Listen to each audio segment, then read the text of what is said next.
Hunger, greed, want, need, nature, nurture.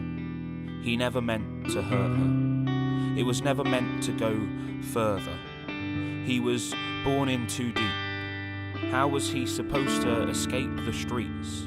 Influenced by a world that would guide him, he grew up with no parents to confide in. The world set a shining example. So was it his choice or the life he was bound to? She awakes early. She creeps around the house quieter than a mouse. Slippers silence her steps. But within her grows regrets. She's made her bed and now has to lie in it, though her bed now has a lion in it. This lion's a coward, but like most a bully, and this lion stops her from living fully. He restricts her social life, and it's no use arguing because he's always right. And if he can't win with words, he'll win with fists. She's beaten by the same hand she once held and kissed. Her fingers rifle through a drawer of finger-painted rainbows. In this one drawer is all her hope. A drawing of mummy and daddy holding hands. She's come into contact with them, but not the way her child planned.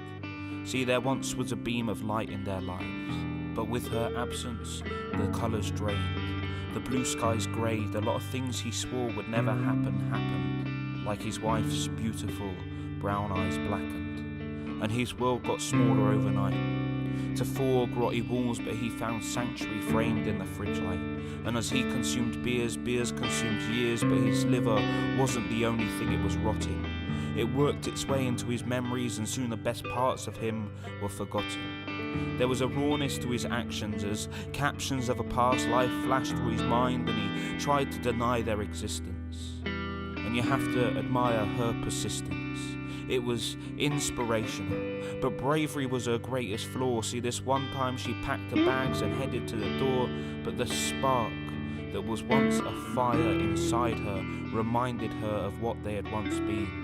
And okay, chances of returning to that weren't strong, but she was willing to hold on to hope. So she convinced herself she could cope.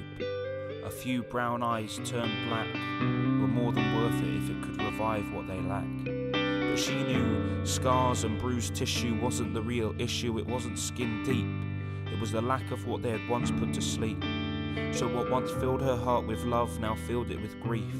Till one night, when it escalated beyond repair, as he threw her to the ground and gripped her by the hair, and she became loose. By struggling and writhing, and ran to the kitchen, and just so happened to pick up the first thing. It was a knife. And as he ran towards her, she plunged that knife deep. There was a release of breath, but it wasn't a scream. As he fell to the floor, collapsed and distraught, and summoned the strength to crawl towards her broken body. She'd pierced her left breast, and with her one last breath she said, "This hurts, but not as much as you hurt me. But I'll always love you.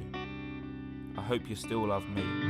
And before her life was released, the coward found the courage to speak. He said, "I love you." And as police broke into the room, lit by the light of the moon, he saw himself for what he really was. A murderer, with blood-stained hands, and in them his wife's body. Before he was tackled to the ground, he gently whispered, "I'm sorry." Hunger, greed, want, need, nature, nurture. He never meant to hurt her. It was never meant to go further. He was born in too deep. How was he supposed to escape the streets? Influenced by a world that would guide him, he grew up with no parents to confide in. The world set a shining example. So was it his choice or the life he was bound to?